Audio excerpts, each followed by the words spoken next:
So this is the latest desktop client version 12.4, and this feature agent inventory will be available from 12.4 release onwards. So previously we used to see the agents and its information under topology. Now we have introduced a new node called agent inventory, and you are going to see some more information about the agents. So previously we used to have details till description only, but now you see there are more columns added. So some of the important details of the agent, like what is the agent version, what is the platform on which it is installed, what are the different plugins. So all this information is going to be presented to you in this new table upfront, and you can always use the different columns to sort and see the relevant information. So apart from the basic control commands that were available, the team has developed few more common actions. So if you see the list of commands that are coming after this talk, so these are the new commands that the team has developed in this release. So restart an agent, downloading the agent logs, viewing the agent build information, updating the agent param, and staging, upgrade, and rollback are kind of used for upgrading your agents from one version to a higher version. And another important thing is that we have enabled multiple selection. So as you can see, now if you right click, there are few items that are getting enabled and disabled based on the agents that you have selected. So previously, as you know, there was only one single selection for any action, but now you will be seeing multiple selection enabled, and all the old actions are also enhanced to support this multiple selections. So let me quickly show you a simple example. And if you see, we are supporting all these actions from 11.3 SP5 onwards, even though 11.3 and 11.4 are out of support. But yeah, we generally support these actions from 11.3 SP5 agent release. Now, as maybe I'll use few agents, and I'll simply say restart. So you're going to see that in agent 113 and 114, the action status will be updating about the current action that was performed. And since I have requested for the restart of the agent, so currently the agent is in stop mode, both the agents, and after some time they will be started.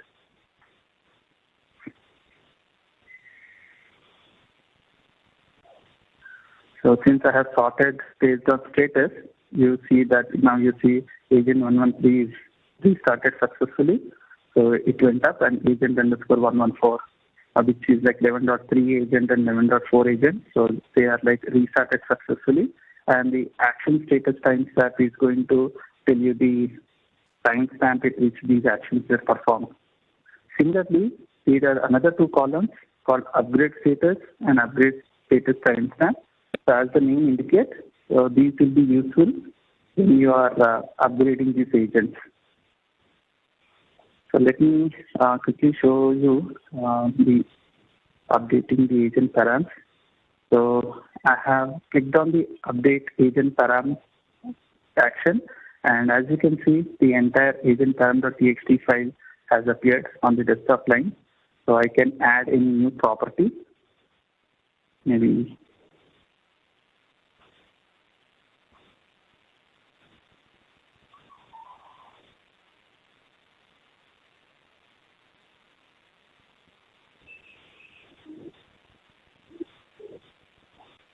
let me make this false, and I click the update button. Now, as you see, the agent underscore 114 it is restarting the agent, because whatever parameters that we have updated, it will be taken into effect once the agent is restarted. So once we have updated it, automatically, internally, the agent will be restarted, and we can review whether our changes have correctly been updated or not once the agent is up and running. Meanwhile, another important thing would be the upgrade, most important thing. So for the demo purpose, I have already created the agent installers dialog with 12.0 and 12.1 installers. So as part of this agent installers window, we are supposed to provide the agent ISO file as an input. And so let me quickly show you how it looks. Currently I have like 12.0 and 12.1. So these are the two supported target versions that you can upgrade to. And then you will have a list of operating systems. So you may have different type of agents, like few agents running on AIX, few agents running on Linux, HP. So based on your agent's operating system, you can select what all are applicable to you. And at the end, you can actually browse to the ISO file. So you can download the agent ISO into a shared directory. For this demo, I have downloaded both the 12.0 and 12.1 version, and you just need to double click on it and upload it. So once you upload it, so you see this. This is the status. So I have 12.0 ISO created. I have 12.1 ISO created. For I use only Windows and Linux in my case, so it is only showing those two. So before upgrading any of these agents, so here also multiple select is enabled. So if I select the top 5 items, you see one of the option enabled, which is called as staging. So staging is a prerequisite action for upgrade. So what staging does is it will move the setup files, whatever ISO that you have provided in the previous step.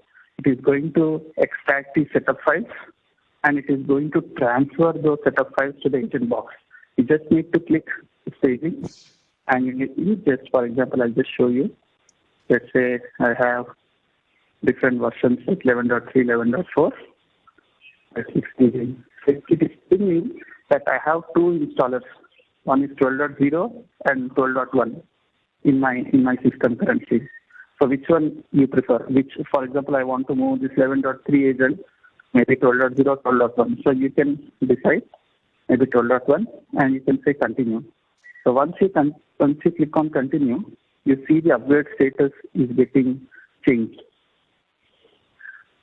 So this will probably, this is going to take a bit of time, because the staging, as I said, it is going to extract the setups and it is going to send it to the agent machine, which would be a few minutes of time.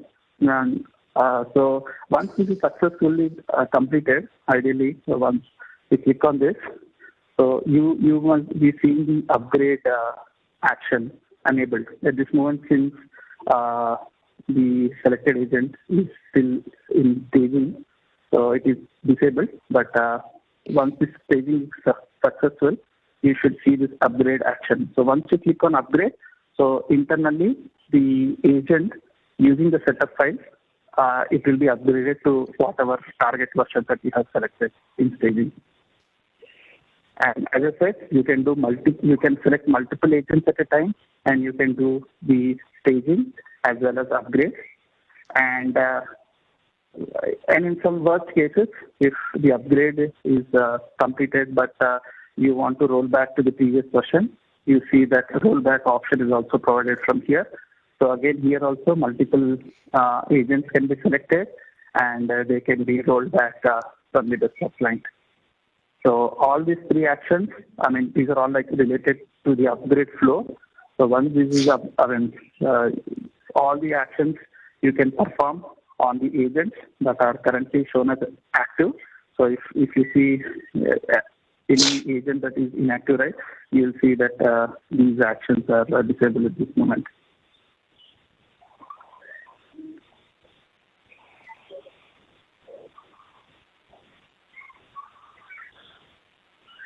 And also based on the states, right, like for example, like different states of the agent, some of the actions will be enabled and disabled. I'll just show you one more action. I think since it is stating, I will not touch this.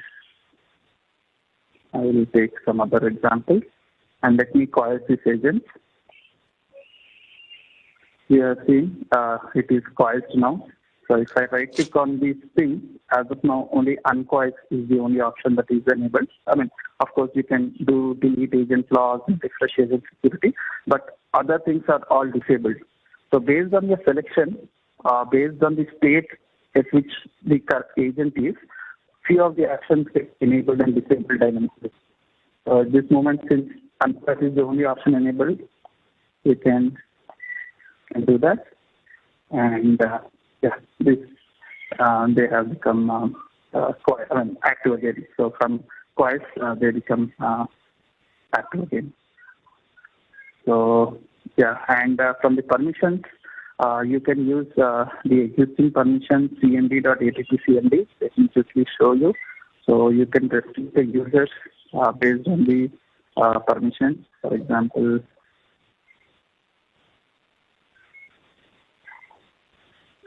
we are using the existing permissions. So CMD. So based on this, you can control which users can issue these commands like upgrade or restart or updating agent parameters. So you can have a control over that. So if I simply say deny, and I'll say save it. And I go back to and let me try to click on update agent param. See that it has thrown an error.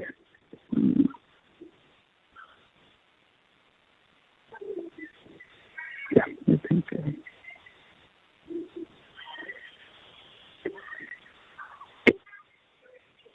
You see this error? Unable to process your request. Ensure you have adequate security coverages. Previously, I was able to restart the same agent with the same user, but since I have updated the security permission for this user, now it is stopping me from doing any operations on this. I think it's still stating. I think it's taking some more time. So, I think this is the demo part I just thought of covering today.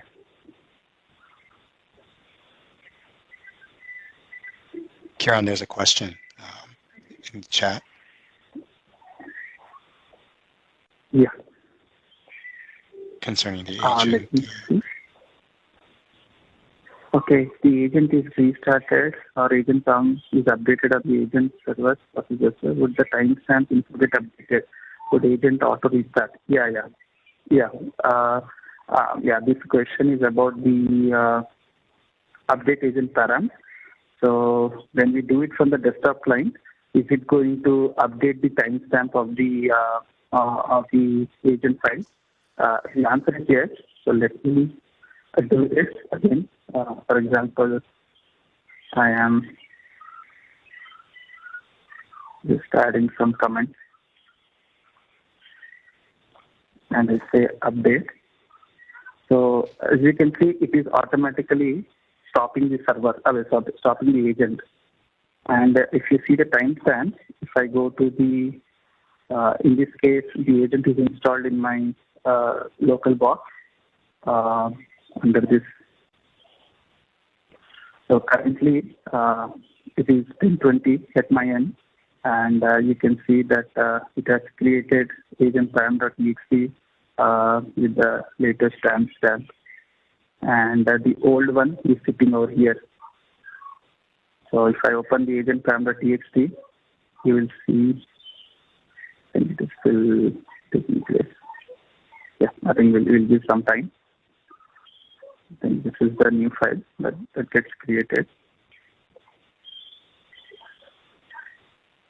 You see, so it has created this, and it will rename this file to the new file. I think it's still this progress. So, and the timestamp and the user, all the details will also be updated automatically. There is no manual configuration needed. I hope it answered the query.